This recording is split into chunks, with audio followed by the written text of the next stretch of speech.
দেখেন আমাদের এই ছোট ভাইয়েরা গতকাল সকাল 10টা থেকে তারা অনশনে আছেন। তাদের অত্যন্ত এটা যৌক্তিক একটা দাবি। তারা এখানে অনশনরত আছেন। তারা 24-25 সেশনে ভর্তি পরীক্ষায় উত্তীর্ণ হয়েও তারা ভর্তি পরীক্ষার সুযোগ পাচ্ছে না, তাদেরকে সুযোগ করে দেওয়া হচ্ছে না। তাদের একটা অনিশ্চিত একটা জীবনের মুখে পড়ে আছে। তারা প্রায় 11,000 শিক্ষার্থী ভাইয়েরা তারা ভর্তি হইতে পারছে না। এটা দীর্ঘ একটা যে আমরা মানে আগেও দেখেছি 7 কলেজের যে একটা দীর্ঘ একটা সেশন জট, সেই সেশন জটের মুখেও এটা আবারও শিক্ষার্থীরা যাতে না পড়ে, এজন্য এই ছোটো ভাইদের এই যৌক্তিক দাবিগুলো দ্রুত মেনে নিয়ে তাদের যেন ভর্তি কার্যক্রমটা দ্রুতভাবে সম্পূর্ণ করে তারা যেন ক্লাসে ফিরতে পারে। এজন্য আমরা আমার সংগঠন ঢাকা কলেজ ছাত্র অধিকার পরিষদের পক্ষ থেকে আমরা গতকাল থেকে ছোটো ভাইদেরকে সংগতি জানিয়ে এসেছি এবং প্রশাসনের কাছে দৃষ্টি আকর্ষণ করছি দ্রুত সময়ের ভিতরে যেন তাদের দাবি দাওয়াগুলো মেনে নেওয়া হয়। কারণ তাদের অবস্থা অনেক সংকটাপূর্ণ অবস্থায় আছে, অনেকে অসুস্থ হয়ে পড়ছে।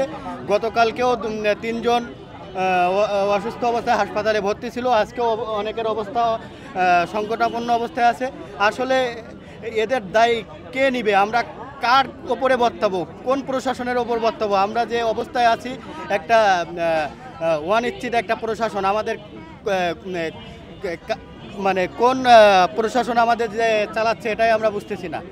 প্রথম দাবিটা, সেই দাবিটা উপস্থাপন করতে হলে আসলে আমাদের যে অধিকার থেকে আমরা বঞ্চিত হচ্ছি সেই কথাগুলো আগে তুলে ধরতে হবে।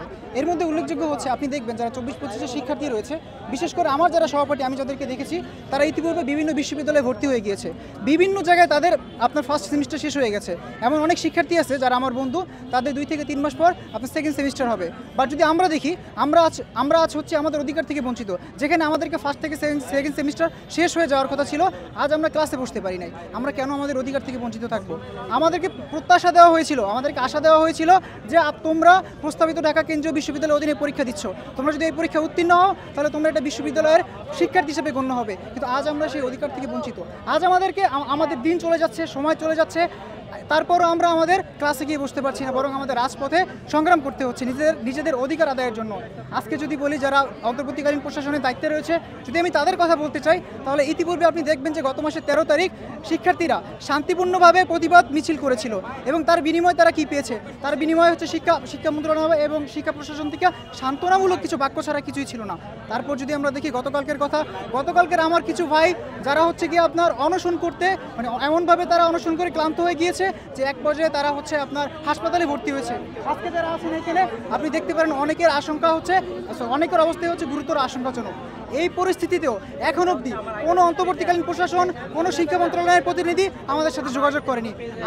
আমরা শিক্ষার্থী, আমাদের দাবি রয়েছে শিক্ষা আদায়ের জন্য, আমাদের দাবি রয়েছে শিক্ষা অর্জনের জন্য।